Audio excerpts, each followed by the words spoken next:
लीजिए सर चाय।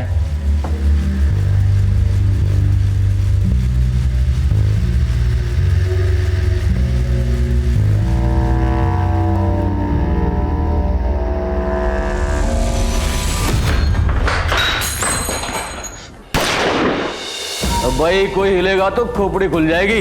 चलो चलो चल चलो चलो बे चल चल। अरे भाई चश्मिश चल गाड़ी ढीली करो। अरे सोच कर रहा है कर दे भाई, नहीं तो बीवी बेवा हो जाएगी थारी। चल फटाफट कर निकाल।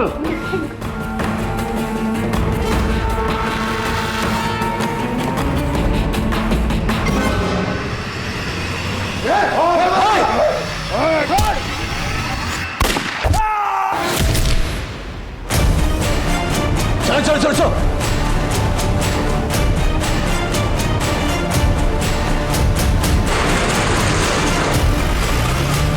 नमस्कार आदाब। क्राइम पेट्रोल सतर्क के आज के इस केस में मैं अनूप सोनी आप सबका स्वागत करता हूं। किसी न किसी कारण से दिल्ली का नाम अखबार की सुर्खियां बनता रहता है। बैंक रॉबरी की यह वारदात भी सुर्खियां बटोरने वाली थी, लेकिन इस जुर्म की जड़ें काफी गहरी थी। जो नजर आ रहा था उससे कहीं ज्यादा संगीन थी इस जुर्म की श्रृंखला।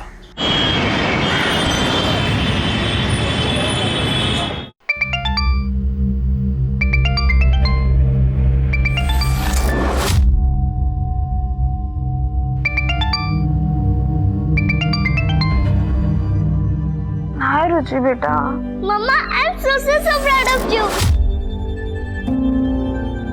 थैंक यू सो मच मेरा रुचि पुची। आपको पता है मेरे स्कूल के फ्रेंड्स मान ही नहीं रहे कि आपका नाम न्यूज़पेपर में आता है। आज मैं ये न्यूज़पेपर स्कूल ले जाऊंगी, सबको बताऊंगी, टीचर को भी। ओके मेरा बच्चा। अच्छा मुझे बताओ आपने नाश्ता किया? नहीं मम्मा अभी नहीं किया। आप कब आओगी? I miss you so much. I miss you too मेरा बच्चा। मम्मा ना आपकी बर्थडे से पहले आ जाएगी, mama promise. Okay mama love you. Love you too बच्चा। मुझे दे। हाँ बेटा नाश्ता कर लिया? क्या माँ 5 बजे तो ऑफिस से आई हूँ। आपको पता है मैं अभी रुचि से यही पूछ रही थी कि उसने नाश्ता किया या नहीं। कैसा होता है ना, सब माएँ एक जैसी होती हैं, सब माओं का सवाल भी एक जैसा होता है। अच्छा बाबा सवाल नहीं पूछती, लेकिन सलाह तो दे ही सकती हूँ ना। हाँ देख रचना बेटा, ये नाम कमाने के चक्कर में ना तू दुश्मन मत बना लेना। छोटी मोटी खबरों तक तो ठीक था, लेकिन तू अब जो कर रही है ना वो खतरनाक है। तुम्हारे सीनियर निशा को शौक होगा खतरों से खेलने का, लेकिन उसके शौक के लिए तुम अपनी जान खतरे में मत डालना, समझी? अरे अब उठ भी जा, कब तक सोती रहेगी? रात भर निशाचर की तरह घूमती रहती है। कितनी बार बोला कि अब ये करियर वरियर छोड़ो और शादी पे ध्यान दो, और इस बार मेरी बात नहीं मानी ना तो देख लेना। मम्मा क्या आप रोज रोज सुबह चालू हो जाती हो? फोन पे धमकियां कम आ रही थी क्या जब आप भी चालू हो गई? देख ये मजाक की बात नहीं है, मैं बहुत सीरियस हूँ। अच्छा अच्छा ठीक है बाबा, मैं शादी कर लूंगी, लेकिन शादी करने के लिए कोई लड़का भी तो मिलना चाहिए ना। अरे तो वो है ना तेरे ऑफिस में तेरे साथ जो काम करता है अभिषेक, उसमें क्या खराबी है? कर लो बात, जब देखो फोन ही आते रहते। हाँ, अभिषेक 100 साल जियोगे तुम। एक्चुअली मेरे घर पे ना तुम्हारा ही मुद्दा छिड़ा हुआ है। मेरी तारीफ कर रही थी या बुराई? तारीफ और तुम्हारी भूल जाओ। एक्चुअली वो क्या है ना कि मेरी मम्मी मुझे बार बार कन्विंस कर रही है कि मैं तुमसे शादी कर लूं। तो बोलो करोगे मुझसे शादी?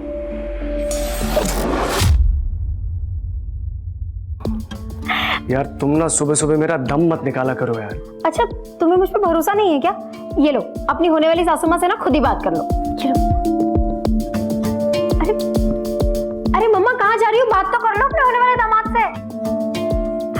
हाँ अभिषेक सो सॉरी यार। एक्चुअली क्या है ना, मेरी मम्मा का ना रोज सुबह का यही गाना चालू रहता है, शादी कर ले शादी कर ले, इसलिए आज मैंने उनको ज्वाइन कर लिया।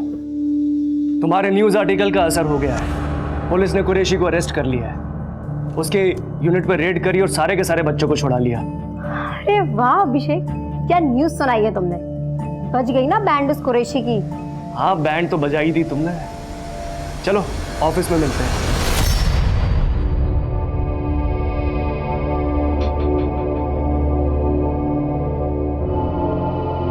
निशा और अभिषेक, तुम दोनों इस बार इलेक्शंस कवर करोगे। पर सर फिर क्राइम कौन कवर करेगा? आई मीन कुरैशी जैसे काफी लोग हैं दिल्ली में। तुम्हारी असिस्टेंट रचना करेगी। आई थिंक वो आपसे इंडिपेंडेंट रिपोर्टिंग कर सकती है। And I am promoting her. Hey, congratulations Rachna. Thank you so much sir. You deserve it Rachna. Thanks कहने की जरूरत नहीं, पर हाँ ट्रीट देने की जरूरत है।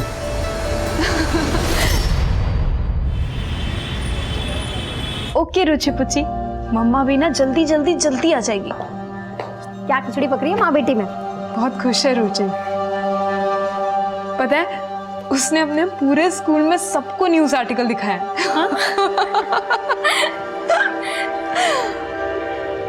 निशा, थैंक यू सो मच यार, तेरी वजह से ये सब पॉसिबल हो पाया।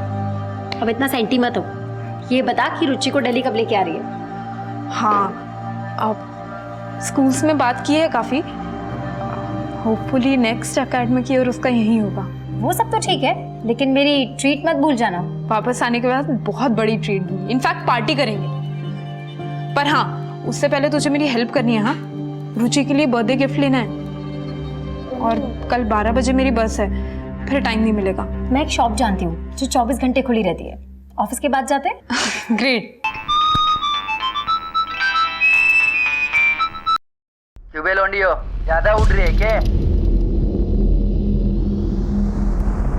पंख नहीं काटेंगे, अब के सीधा गर्दन कटेगी। समझ जा तू और समझा दे अपने असिस्टेंट ने भी। भौंकने वाले काटते नहीं। अगर हिम्मत है ना तो नाम बता। अरे तू टेंशन मत ले, ये सब तो चलता रहता है। देख, हम ऑफिस के बाद जाएंगे, रुचि का गिफ्ट लेंगे, ठीक है? चल अभी मैं जाती हूँ।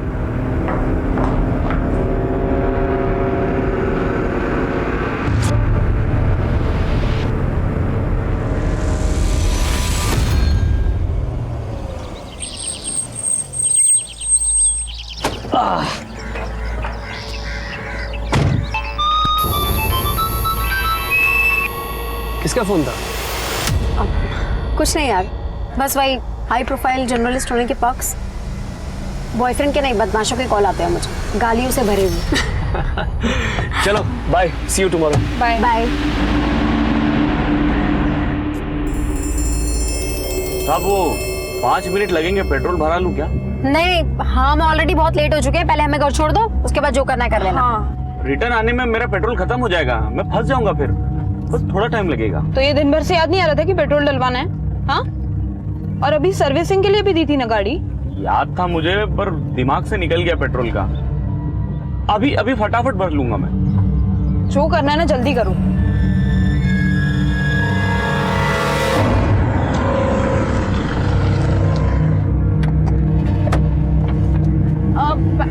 मैंने ले लिया। ये ड्राइवर भी ना पेट्रोल के चक्कर में मेरी बस छुड़वा देगा।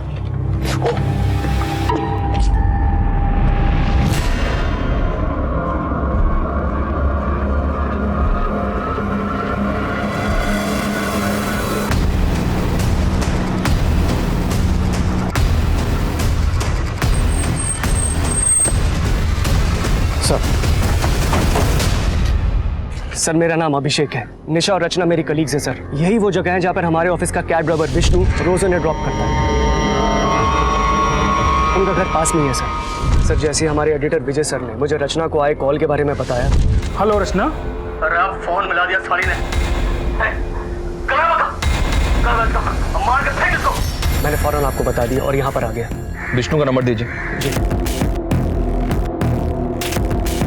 तो रचना और निशा का यहाँ से कहीं और जाने का प्लान था? सर, मुझे नहीं लगता, क्योंकि रचना की आज 12 बजे की बस है। वो 2 दिन के लिए अपने घर जा रही है बुलंदशहर। हम तीनों ऑफिस से साथ में निकले थे, फिर हमने रचना की बेटी के लिए गिफ्ट लिया, फिर विष्णु ने मुझे घर ड्रॉप किया और निशा रचना को लेकर निकल गया। सर, विष्णु का नंबर तो बंद आ रहा है।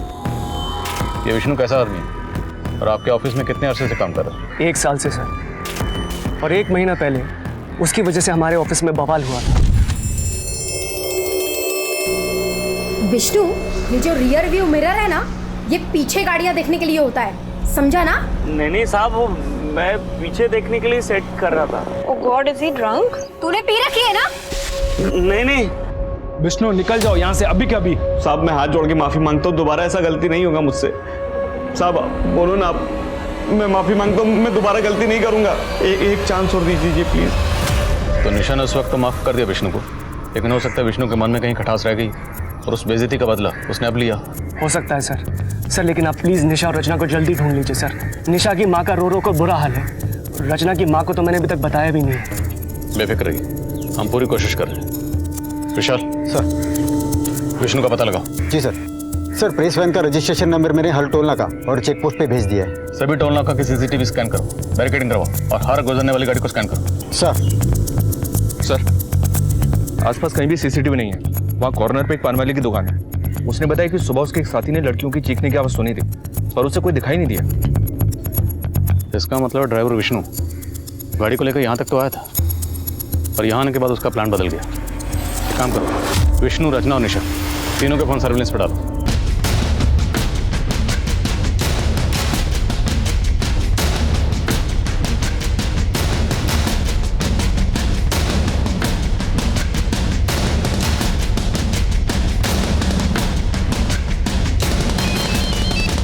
जल्दी आइए, निर्मल बाग में कुछ मिला है।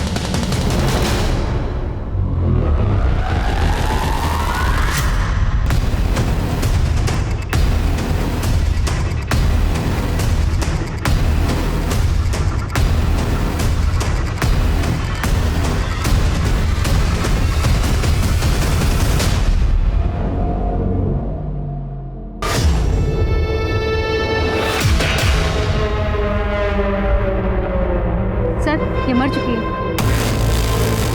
आसपास देखो, दूसरी भी यहीं कहीं होनी चाहिए। सर।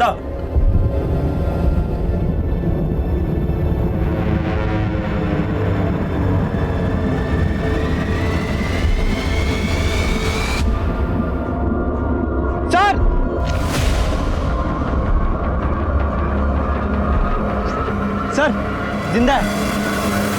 हॉस्पिटल भिजवाओ जल्दी। सर। सर, एक आदमी सुबह यहाँ से गुजर रहा था, उसी ने डेड बॉडी को देखा और उसी ने पुलिस को इन्फॉर्म किया। सर झाड़ियों में डॉल मिली। अभिषेक ने बताया था कि रचना ने अपनी बेटी के लिए गिफ्ट खरीदी। हो सकता है ये वही हो। फॉरेंसिक भेजो, हो सकता है किसी के फिंगरप्रिंट्स मैच हो जाए। दो जाबाज महिला पत्रकारों के साथ हुई इस घटना ने पूरी दिल्ली को हिलाकर रख दिया है। हमने आपको पहले भी बताया कि पुलिस के इस क्राइम सीन में पहुंचने के पहले ही एक पीड़िता की मौत हो गई, वहीं दूसरी पीड़िता की हालत नाजुक बताई जा रही है। सूत्रों के अनुसार कहा जा रहा है कि पीड़िताओं के साथ पहले दुष्कर्म किया गया। महिला पत्रकारों के साथ हुई ये घिनौनी वारदात एक सबूत है पुलिस और प्रशासन के खिलाफ। ये मीडिया इस केस को बहुत उछालने वाला है। अब कमिश्नर साहब का 2 बार फोन आ चुका है। ये ड्राइवर विष्णु मुझे 24 घंटे के अंदर अंदर लॉकअप में चाहिए। सर।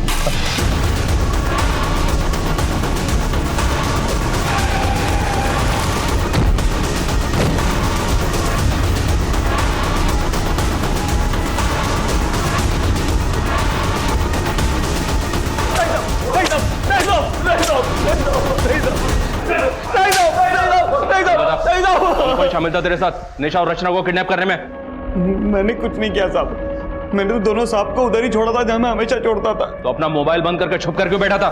छुप कर नहीं बैठा था साहब, मेरी छुट्टी थी आज, तो उनको छोड़ने के बाद अपने दोस्त लोग के साथ पार्टी बना रहा था।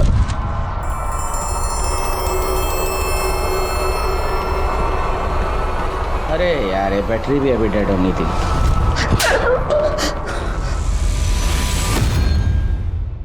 आपका शक सही था, दोनों लड़कियों के साथ रेप हुआ है। गले के ऊपर जो निशान है उन्हें देखकर तो यही लगता है कि उसकी मौत गला घुटने से हुई है। अच्छा? कंडीशन क्रिटिकल है, हमने उसे आईसीयू में शिफ्ट कर दिया है। उसके सिर पे गहरी चोटें आई हैं।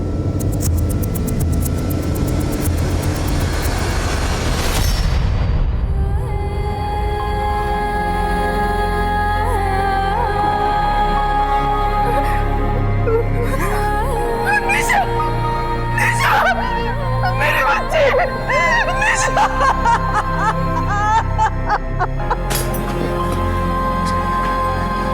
मैडम आप अंदर नहीं जा सकती।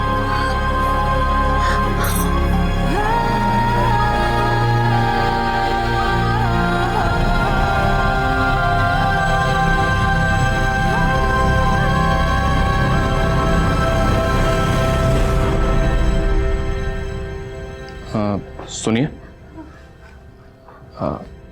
माफ़ कीजिए, मैं जानता हूँ ये सही समय नहीं है, पर रचना के बारे में हमें आपसे कुछ बात करनी है, कुछ जानकारी चाहिए। क्या आप बता सकती हैं कि रचना के साथ आपकी आखिरी बात कब हुई थी? रुचि पुची, गेस व्हाट, मम्मा आ रही है स्पेशली आपके लिए, आपका बर्थडे सेलिब्रेट करने के लिए। रचना बेटा, वो एक बार रोहन से पूछ ले। रोहन नहीं आएगा, टाइम नहीं है ना उसके पास। रोहन रचना का पति है? हाँ, पर ये रिश्ता तो सिर्फ नाम का ही है। काफी समय से दोनों अलग रह रहे हैं। रोहन को रचना तो क्या, रुचि की भी कोई फिक्र नहीं है। रोहन और रचना के अलग होने की वजह क्या? कहीं घूमने चले? रचना, इसी मीटिंग की वजह से तुम अपनी बच्ची को स्कूल से नहीं ला पाए। रचना देखो, तुम गलत समझ रही हो, हमारे बीच ऐसा कुछ नहीं है। बस, अब मैं और रुचि एक पल भी तुम्हारे साथ नहीं रह सकती। जहां जाती हो ना तुम, तो जाओ, लेकिन लौट कर वापस बताना। सच बोलने वाले रिपोर्टर को तो हमेशा खतरा रहता है सर। निशा ने रिसेंटली एक मीट पैकेजिंग यूनिट के ऊपर एक स्टोरी ब्रेक की थी, जहां पे दर्जनों बच्चों को इलीगली काम पे रखा गया था। ये लीड निशा को एक एनजीओ वर्कर देव ओझा ने दी थी।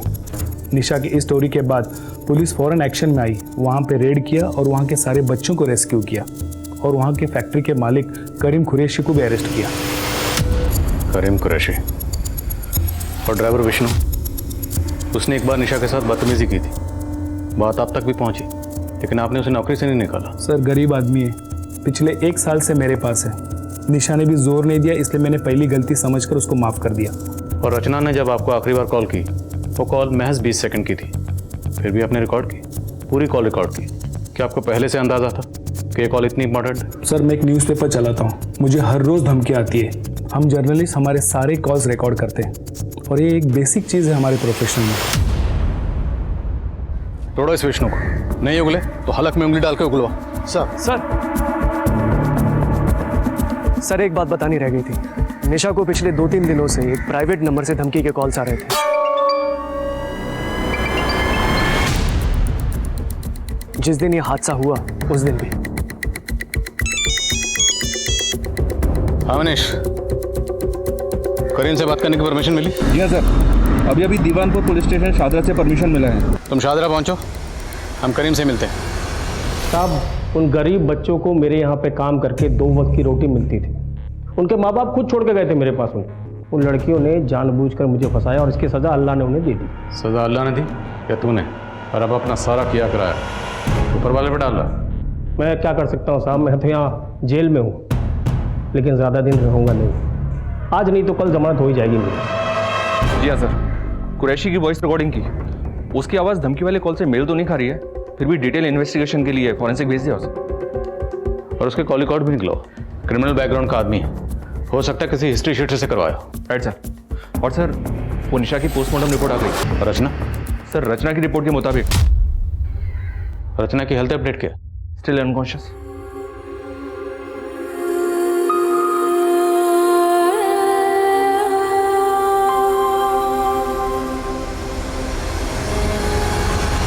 मनीष, दोनों लड़कियों को एक साथ किडनैप किया गया, जिसमें से निशा क्यों? सर अब इस सवाल का जवाब या तो रचना दे सकती है या फिर वो क्रिमिनल्स। नहीं मनीष, अब सारे सवालों के जवाब हमें ही ढूंढने। रचना और निशा, इनकी पर्सनल और प्रोफेशनल लाइफ में जितने भी लोग हैं सबसे बातचीत करो।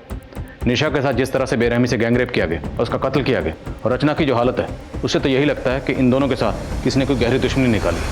आखिर ऐसी कौन सी दुश्मनी थी जिसकी कीमत निशा को अपनी जान देकर चुकानी पड़ी? इस वारदात का मकसद कुछ और ही था।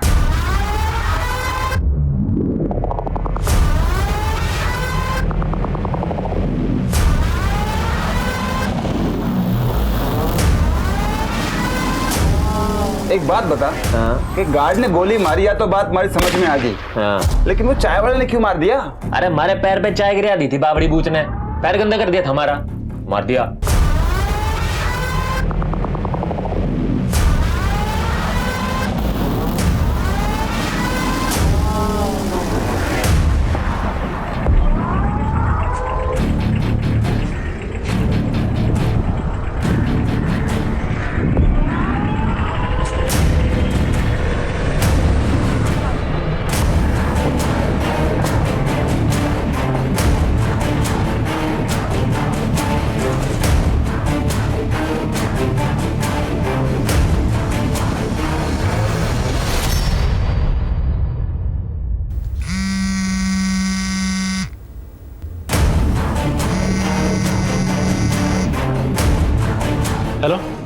अरे कांड खोल के सुन लो सब, अपने अपने फ़ोन के सिम निकाल के फेंक दो। कुछ दिनों के लिए अंडरग्राउंड होना है हमें। सर मेरे परिवार में कोई भी लड़की नौकरी नहीं करती है, लेकिन रचना को मेरे परिवार की इज्जत का कोई ख्याल नहीं था। मुझे तो बस अपनी फ्रीडम प्यारी थी। मेरी जो उसकी सहेली है निशा, वो उसे चढ़ाती रहती है, ये चढ़ती रहती है। मैंने कुछ कह दिया तो बेटी को लेकर मायके जाके बैठ गई। तो आप कहना चाहते हैं कि रचना को फ्रीडम चाहिए थी, इसलिए वो अलग होना चाहती थी, but from your side it was perfectly alright. हमारे बीच म्यूचुअली डिसाइड हुआ था कि अलग होने के बाद हम अपनी ज़िंदगी अपने ढंग से जी सकते हैं। अलग होने के बाद? लेकिन आपका तो रचना से डिवोर्स नहीं हुआ, फिर भी आपने एंगेजमेंट कर ली, और कानूनी तौर पर वो अभी भी आपकी बीवी है। इतना बड़ा हादसा हुआ, आपने कोई खबर नहीं ली। मैं खबर क्यों लेता सर? रचना और मेरे बीच में कोई रिश्ता है ही नहीं। रही बात तलाक की, तो हाँ मैं उससे तलाक लेना चाहता था, लेकिन रचना बहुत बड़ी लालची औरत निकली। एलिमोनी पे उसने 20 लाख रुपए मांग लिए मुझसे। सर इतनी बड़ी रकम मैं कहाँ से लाके देता? इसलिए उसे रास्ते से हटाने की कोशिश की ताकि झंझट खत्म हो जाए। सर मैंने नहीं मारा उसको, मैं क्यों मारूंगा उसे? जिस वक्त रचना और निशा पर हमला हुआ उस वक्त तुम कहाँ थे? मैं अपने घर था सर, बुलंदशहर में। ये तुम्हारे कॉल रिकॉर्ड्स, इनके हिसाब से तुम उस दिन दिल्ली में थे। सर एक्चुअली मेरा ट्रांसपोर्ट का काम है, मेरे पास कई ट्रक्स और टेम्पोज हैं। कई शहरों में मेरे ऑफिस हैं, दिल्ली में भी है सर। तो शायद उस दिन मैं वहीं रहा हूँगा। सॉरी सर, दिमाग से निकल गया था। जब तक केस सॉल्व नहीं हो जाता दिल्ली से बाहर नहीं जाओगे। मैं जा सकता हूँ सर? ये अभी पूरा सच नहीं बोल रहा, नजर रखो इस पे। एक बात कान खोल के सुन लो, हमारी संतान आने से पहले हमारे को सोने के कंगन चाहिए।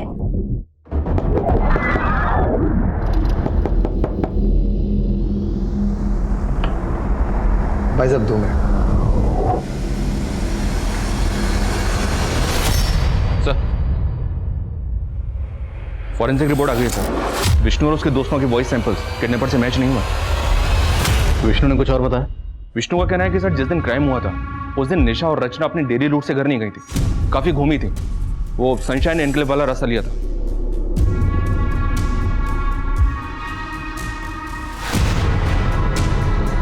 यहाँ पे नवदेश न्यूज का ऑफिस है। नवदेश न्यूज से एक गाड़ी निशा, रचना और अभिषेक को लेकर इस तरफ निकलती है। एकता नगर, लोटस मार्टिन से गाड़ी पहुंचती है गुप्ता कॉलोनी, जहाँ पे गाड़ी अभिषेक को ड्रॉप करती है। अभिषेक को ड्रॉप करने के बाद गाड़ी आगे बढ़ती है झांझर नगर, फिर आदिलबाग, और आदिलबाग होते हुए गाड़ी फाइनली पहुंचती है व्यास चौक। निशा और रचना दोनों लड़कियां ड्रॉप होती हैं, और इसी फिर यहाँ से 6 किलोमीटर आगे ईस्ट में निर्मल बाग, और निर्मल बाग में फाइनली दोनों लड़कियां यहाँ मिलती हैं। लेकिन सर हमने सारे रूट के सीसीटीवी चेक किए, ऐसा कोई भी व्हीकल स्पॉट नहीं हुआ जो उनका पीछा कर रहा हूँ। हो सकता है कि किडनैपर्स पहले से ही ड्रॉपिंग पॉइंट पर उनका इंतजार कर रहे हो, या फिर इस पूरे रूट में सीसीटीवी कहाँ कहाँ पर है ये पहले से स्टडी कर रखा होगा। तो किडनैपर्स ने बहुत पहले से प्लानिंग कर रखी होगी, और प्लानिंग बड़ी बारीकी से की गई। नवदेश न्यूज से सनशाइन एनक्लेव वाले रूट के सीसीटीवी एक बार फिर से स्कैन करो। अगर कोई गाड़ी आधे रूट तक भी फॉलो कर रही है उस गाड़ी की डिटेल निकालो। I am sure break through इसी रूट में कहीं पर। और एक बात सर, ये कुरैशी के कॉल रिकॉर्ड से स्कैन किए, क्लीन है। कुरैशी की कंपनी की निशा को टिप किसने दी थी? देवो जाने थे, एनजीओ चला था। जो आदमी छोटे छोटे बच्चों से जानवरों की तरह काम करवाता हो वो कुछ भी कर सकता है। वो जेल में है तो क्या हुआ? उसका एक खास आदमी समीर अब तक फरार है। रेड के दिन वो पुलिस के हाथों से भाग निकला था। हेलो सर, लगता है समीर खान अंडरग्राउंड हो गया है। अपने खबरियों को काम पे लगाता हूँ उसे ढूंढने के लिए। निशा को जो धमकी भरे कॉल्स आ रहे थे उनसे कुछ पता चला? इंटरनेट कॉलिंग थी सर, इसलिए ट्रेस नहीं हो पाया। लेकिन सर किडनैपर्स के कॉल में जो आवाज़ रिकॉर्ड हुई थी उस तरह का लहजा बेवर रीजन में इस्तेमाल किया जाता है, और ये समीर खान वहीं का रहने वाला है। ये समीर खान इस केस की अहम कड़ी साबित हो सकता है। व्यवहार पुलिस से समीर खान की डिटेल शेयर करो। खींच निकालो इस चूहे को बाहर। सर रचना को होश है। रचना जी, आप पर किसने हमला किया था? 4 लोग थे सर, बस नहीं याद है मुझे। उसके बाद क्या हुआ मुझे कुछ याद नहीं। आपको उन चारों के चेहरे याद है या उनमें से किसी का भी चेहरा याद है? स्केच बनवा सकती हैं? नहीं सर, बहुत अंधेरा था और उसके चेहरे पर मास्क था। अच्छा, आपस में बातचीत करते वक्त उन्होंने कोई नाम लिया हो, कुछ याद है आपको? रचना जी, हमारे लिए छोटी सी छोटी डिटेल भी बहुत अहम है, याद करने की कोशिश कीजिए। कौन सी गाड़ी से आते हैं? टेम्पो था, छोटा टेम्पो, और टेम्पो के पीछे कुछ नंबर्स लिखे हुए थे। क्या नंबर थे? 36366। हाँ, ये आखिरी के डिजिट्स थे। शायद मोबाइल नंबर होगा। और कोई नंबर याद है आपको, या कुछ भी? रचना जी, आपको किसी पर शक है? आपने जो कॉल अपने एडिटर विजय को किया था वो रिकॉर्ड हो गया है, आप उसको सुन लीजिए, शायद आपको कुछ याद आ जाए। अरे आप फोन मिला दिया थाली ने। मार के फेंक इसको।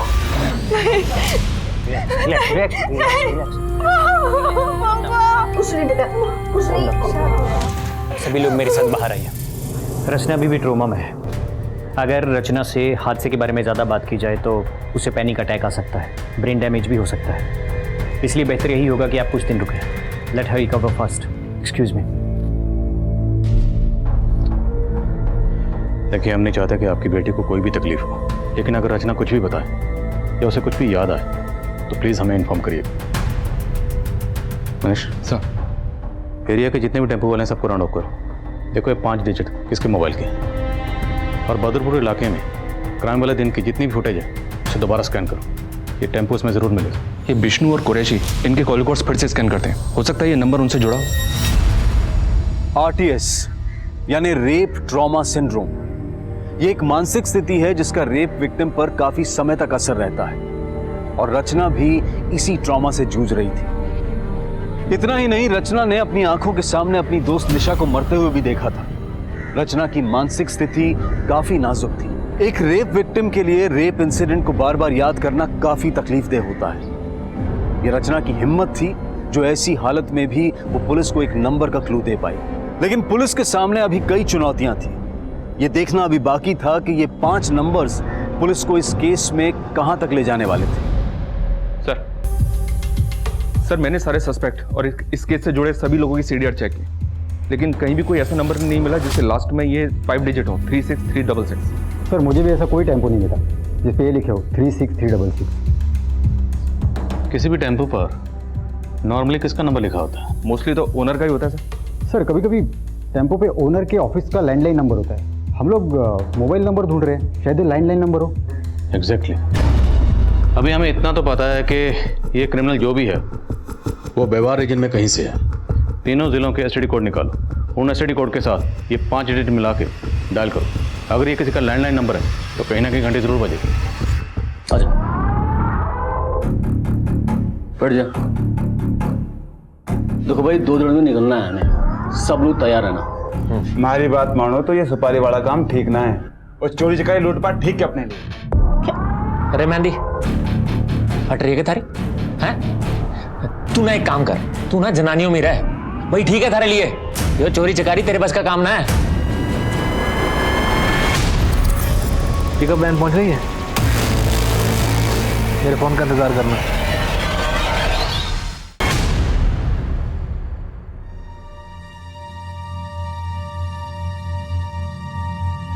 क्या हुआ नानी, क्या है न्यूज़पेपर में? मम्मी का नाम है? नहीं, कुछ भी नहीं है।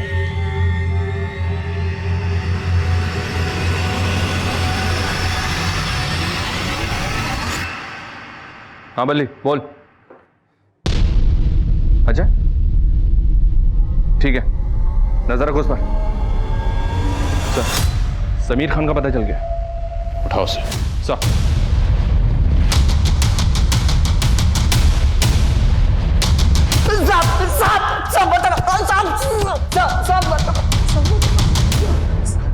सब 36366 सब, ये किसका नंबर है मुझे नहीं पता साहब, मैंने कुछ नहीं किया। तूने कुछ किया नहीं तो चुप क्यों रहा था? कुरैशी भाईजान के अरेस्ट के बाद पुलिस मेरे पीछे पड़ गई थी साहब, चाइल्ड ट्रैफिकिंग के चक्कर में साहब। मैं कुरैशी भाई को बच्चे ला कर देता था, इसलिए मैं छिप गया साहब। पर साहब वो लड़कियों से मेरा कोई लेना देना नहीं है साहब। तेरा लेना देना है या नहीं ये भी पता चल जाएगा। समझ सब बताता हूँ। निशा को मैं धमकाया था साहब, पर मैंने कुछ नहीं किया साहब। जिस दिन ये कांड हुआ उस दिन भी तूने निशा को फोन किया? जी साहब। टुकड़ों टुकड़ों में इन्फॉर्मेशन दे रहा। मारा साले, टुकड़े टुकड़े में समीर को वो सैंपल किडनैपर के वो सैंपल से मैच करने के लिए भेजो, और फिंगरप्रिंट्स भी। शायद उस डॉल पर जो फिंगरप्रिंट्स हैं वो इससे मैच हो जाए।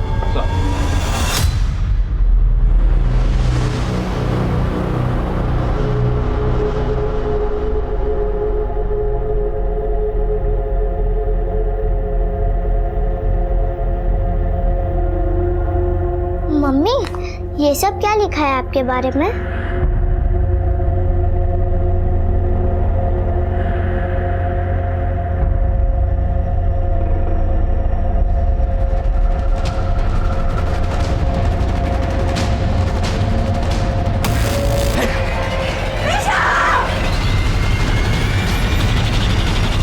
सर, हमने 36366 नंबर के साथ नाम हतिन और नू के एसटीडी कोड्स लगाकर कॉल किए। इनमें से 2 लैंडलाइन नंबर चालू हैं।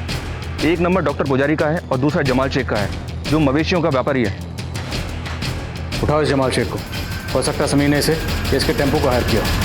सर जी 2 गड्डी है हमारे पास, दोनों ने ना आज तक हरियाणा बॉर्डर क्रॉस ना किया, कोई काम ही नहीं पड़ता। तेरे बाप ने तो ये 3 टेम्पो दिए थे विरासत में, भूल गया क्या?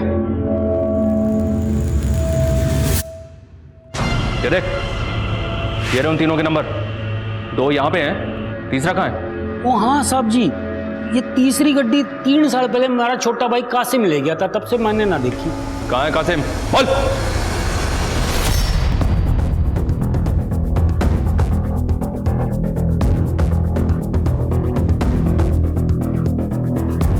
सर, गांव वालों ने कंफर्म किया है कि कासिम पिछले कई सालों से गांव में नहीं आया। पता लगा इस कासिम का। दिल्ली और व्यवहार में हर जगह इसकी फोटो सर्कुलेट करो, अपने खबरियों को एक्टिव करो। मुझे लगता है समीर के साथ इस कासिम का कोई ना कोई कनेक्शन जरूर निकलेगा। सर, कहीं ऐसा तो नहीं कि इस कासिम का और रोहन का आपस में कोई कनेक्शन हो? कासिम ने अपने भाई से कहा था कि वो ट्रांसपोर्ट का बिजनेस करेगा, और इस रोहन का भी ट्रांसपोर्ट का बिजनेस है। हो सकता है। रोहन के ऑफिस वालों से बात करो, पता करो क्या वहाँ पे कोई कासिम नाम का ड्राइवर था, और 9 पुलिस से कासिम की डिटेल शेयर करो। Okay sir.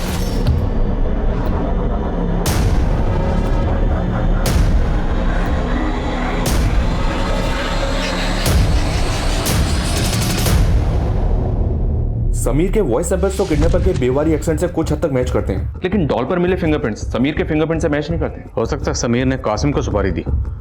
समीर और कासिम के बीच में कोई कनेक्शन? जी नहीं सर, समीर हातिन जिले का रहने वाला है और कासिम नू का। हम घूम फिर के फिर वहीं पर आ गए, 0 पे। सर, साउथ दिल्ली में एक रेप केस दर्ज हुआ, बीपीओ लड़की का। लड़की को पहले टेम्पो से किडनैप किया गया, उसके बाद उसका रेप करके उसे बाहर फेंक दिया गया, सेम निशा और रचना के केस की तरह। टेम्पो वाले का पता चला? नहीं सर, लेकिन एक लीड मिली है। जिस दिन बीपीओ एम्प्लॉय का रेप हुआ उस दिन उसी एरिया में एक रॉबरी हुई, और आई विटनेस ने बताया कि रॉबर्ट्स टेम्पो से आए। जिस दिन रचना और निशा को किडनैप किया गया उस दिन उस एरिया में कोई रॉबरी हुई थी? नहीं सर, लेकिन रचना ने जिस एरिया से डॉल खरीदी थी उस एरिया में एक रॉबरी अटेम्प्ट हुई थी, लेकिन फेल हो गई क्योंकि आसपास के लोगों ने चिल्लाना शुरू किया तो वो लोग भाग गए, वो भी एक टेम्पो से। मतलब ये गैंग पहले रॉबरी करता है और फिर ली हुई सवारी को अंजाम देता है। 9 पुलिस से ऐसे गैंग की और डिटेल पता करो। सर, बड़े शातिर हैं बेवारी गैंग वाले, बच्चों का इस्तेमाल करते हैं अपने काम करने के लिए। कैसे? सर, जुवेनाइल होम से बच्चे हायर करते हैं, उन्हें अपना लाइनर बनाते हैं, और यही बच्चे उन्हें इन्फॉर्मेशन देते हैं कि कब कहाँ माल मिलेगा। मुझे दिल्ली हरियाणा बॉर्डर के आसपास के जुवेनाइल होम्स के एक्टिव लाइनर्स की डिटेल्स चाहिए। जी सर। हमारे यहाँ 4 बच्चे बेवारी जब से, जिसमें से 3 तो अभी सेंटर पे हैं, मगर एक अपने गांव गया हुआ है। उसके माँ बाप ने अपनी गारंटी पे उसकी कस्टडी ली है। उस बच्चे की डिटेल मुझे मिल सकती है? जी बिल्कुल मिल सकती है। ये देखिए, ये वाला है।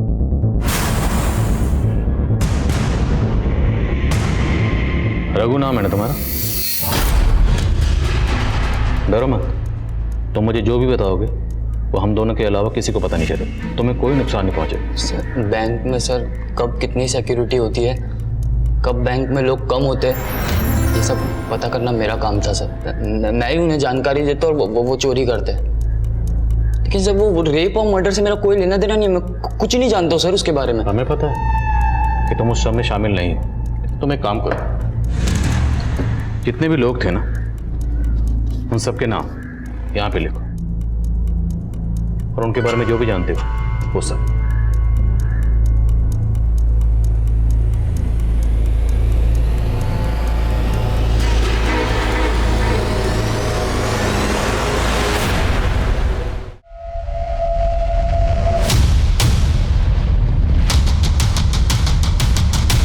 साहब, रघु हमारे लिए खबरें लाने का काम करता था।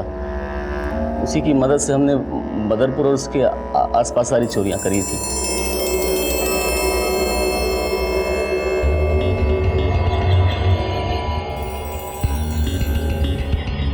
हेलो भगवान दादा, माल उतर गया है और बैंक में भीड़ भी कम है, आप लोग आ जाओ।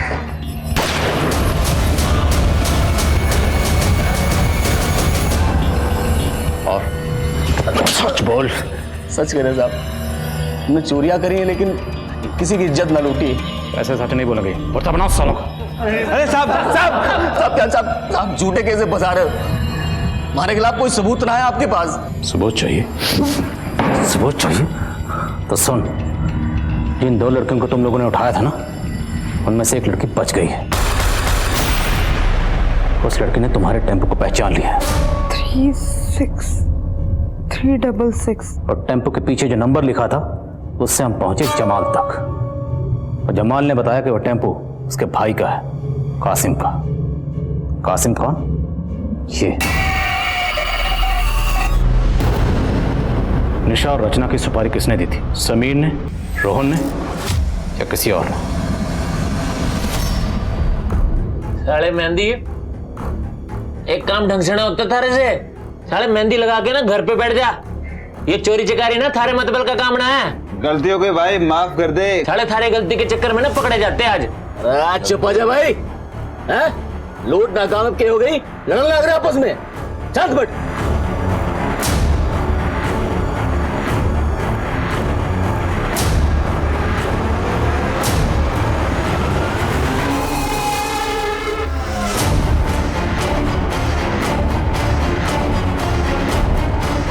छोरियां कहाँ जा रही भाई? गुस्सा निकालना है तो इनको निकाल ले। क्या भाई साहब, ये सब काम हम थोड़ी ना करें, बवाड़ मचेगा, फंस जाएंगे। ये भी कौन फंसावेगा हमें? चल लगा ले वैन के पाछे। धन का सुख तो मिला ना, धन का सुख ही ले लेते हैं।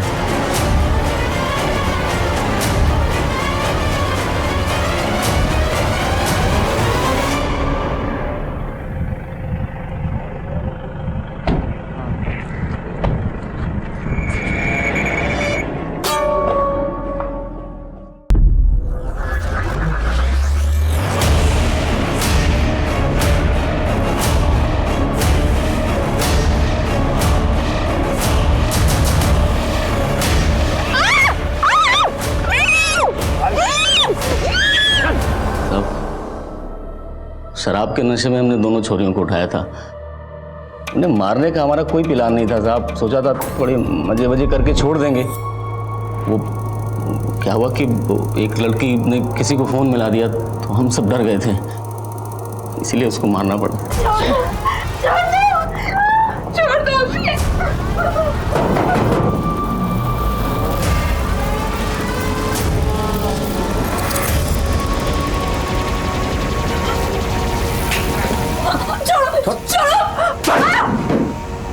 अरे अब फोन मिला दिया साली ने। गला बका, गला इसका, मार के फेंक इसको।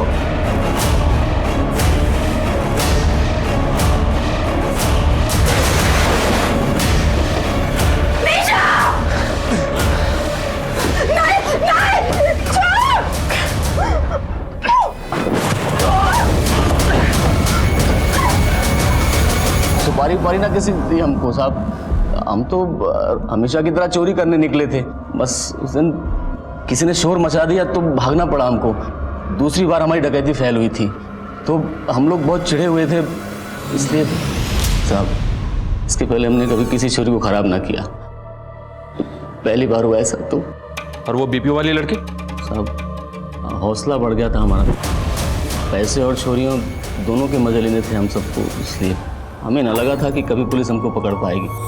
मैं सोचा था कि इसी तरह पैसे लूटेंगे और चोरियां उठाएंगे, मजे करेंगे। तुम लोगों को एहसास है तुम लोगों के पल भर के मजे ने किसी की पूरी जिंदगी को बर्बाद कर दिया? मजे करोगे तुम लोग?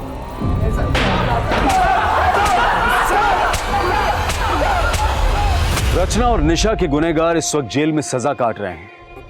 रचना के शारीरिक घाव तो भर चुके हैं, लेकिन उसके मन पर लगे घावों को भरने में अभी और वक्त लगेगा। कुछ लोगों का यह मानना है कि अगर उस दिन निशा और रचना रुचि के लिए गिफ्ट लेने ना जाती तो शायद बच जाती। अगर उनकी प्रेस वैन पेट्रोल स्टेशन पर ना रुकती तो वो बच जाती। लेकिन ये बात बिल्कुल बेबुनियाद है। अगर निशा और रचना वहां पर ना होती तो शायद उनकी जगह कोई और लड़की उस गैंग की हवस का शिकार बनती। जरूरत इस बात की है कि हम एक ऐसा माहौल तैयार करें जिसमें औरतें किसी भी वक्त कहीं पर भी आ जा सके और बेखौफ अपना काम कर सके। और ऐसे सुरक्षित वातावरण को तैयार करने की जिम्मेदारी पुलिस और समाज दोनों की है। एक सभ्य समाज की बुनियाद इसी से मजबूत होती है। अब मैं अनूप सोनी आपसे विदा लेता हूं। फिर मुलाकात होगी क्राइम पेट्रोल सतर्क में एक और नए केस के साथ। तब तक अपना और अपने परिवार का ख्याल रखें, सतर्क रहें, सुरक्षित रहें और देखते रहें क्राइम पेट्रोल सतर्क। जय हिंद।